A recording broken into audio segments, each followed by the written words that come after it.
Welcome back to Global Lens, Macro to Micro. Today, we're exploring how globalization reshapes the cost structures of small businesses. Globalization isn't just about shipping containers and mega corporations. It's personal. It affects where small businesses source materials, how they hire, and even how they reach you as a customer. So let's unpack how a small cafe or an online store in your neighborhood is connected to a market halfway across the globe. So let's start with one of the most visible costs, labor. Globalization opens access to global labor markets, remote work, outsourcing, and freelancing. Small businesses can now hire developers in India, designers in the Philippines, or virtual assistants in Kenya. Tools like Upwork and Fiverr have leveled the playing field. But with access comes competition. Businesses in high wage countries face wage pressure, and retaining local talent becomes harder when global alternatives are cheaper. Next, let's talk about supply chains because materials just don't appear on shelves. Global markets allow small businesses to buy cheaper components or raw materials from abroad. This global sourcing leads to major cost savings, especially for manufacturers.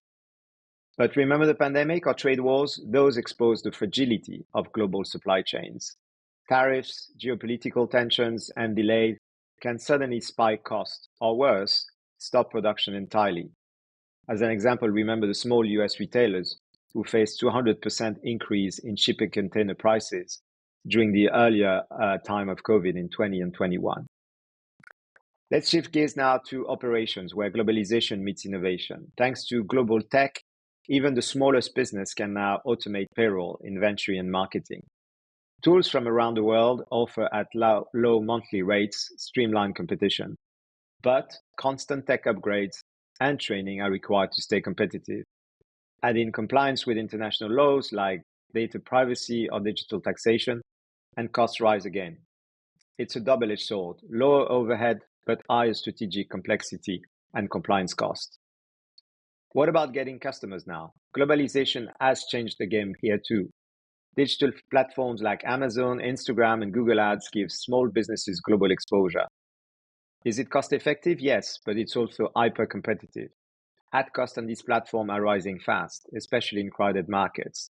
Reaching international customers also requires localization, translators, cultural adaptation, and region-specific strategies. Winning globally requires investment in branding that travels well. Now let's peek behind the curtain at the financial side. Currency fluctuations can hurt or help. Depends on timing and which side of the deal you're on. International transactions mean conversion fees, repatriation taxes, and multi-currency accounting headaches. Access to global funding is a big plus. Think global VCs or crowdfunding. But it's still hard for small firms to lend capital. Plus, compliance costs add up. Trade laws, IP protection, local taxes. It's not glamorous, but it's crucial. So what's the big picture in the end for small businesses?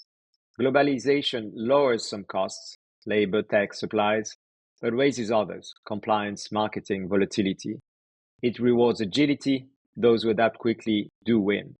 The key is therefore to understand the opportunities and to respect the risk at the same time. For small business owners, smart strategy, resilience, and liquidity are more important than ever. Thank you for watching. If you like this video, please click the thumbs up and subscribe. If you have a topic that you want me to discuss in my next video, please let me know in the comments, and I'll see you next time.